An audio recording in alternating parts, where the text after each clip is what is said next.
Hey everyone, coming out today to make a video about Karl Marx's The German Ideology, Alienated Labor, and Communist Manifesto. I will talk about Karl Marx's methodological approach to studying society, economics, and history. His approach is famously called historical materialism. And at the end of this video, I will talk about the problems with capitalism and his specific ideas on how to solve or escape capitalist society that we are currently in.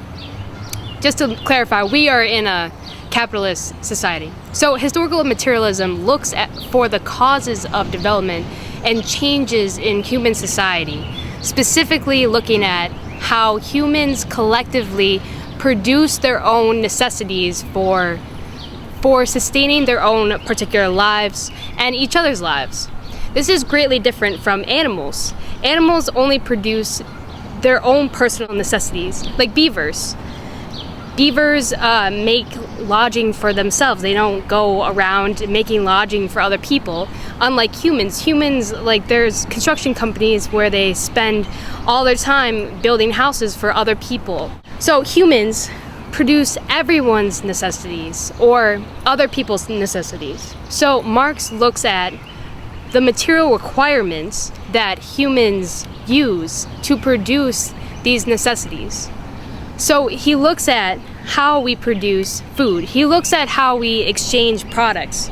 And through this looking at production and exchange, he sees that people enter into particular social relations, such as people become salesmen. I'm a teacher right now, and you are specifically a student right now. And what I'm saying is that everyone has this social role that they take on. So Marx looks at how human beings collectively work on nature and do not do the same work. He thinks, and there is a division of labor at which people do not do everything. People do specific jobs.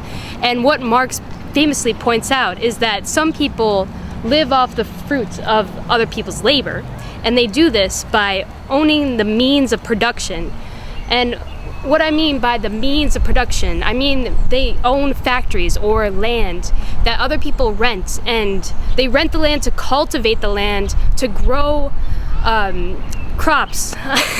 So something that we should realize is that production relations or social relations are determined by the level or the character of contemporary productive forces. What I mean by contemporary productive forces is how things are currently made, like technology. We look at computer technology or communication technology, productive forces. So Marx looks at how society has moved through numbers of different types of modes of production. The main mode of production Marx identifies is primitive communism, primitive society, ancient society, and feudalism. Then he also talks about capitalism, a specific mode of production that we are currently in. So we are in a capitalist mode of production. Each of these social stages, people interact with nature and produce their living in different ways. Any surplus from the production is allotted in different ways.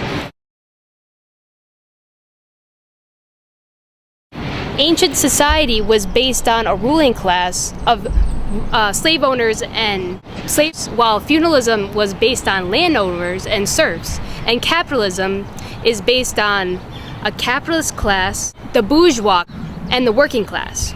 The bourgeois class owns the means of production, while the working class sells their time to make money.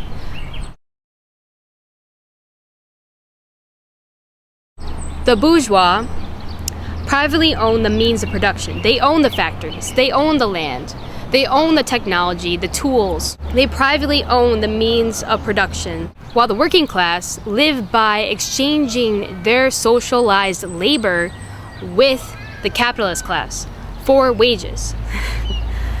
So they exchange their time, their labor, for money. They don't sell their labor for money because they want to. No, they need to do it. They need money for food. They need money for shelter. So this is independent of their will. They don't want to do it, but they have to do it.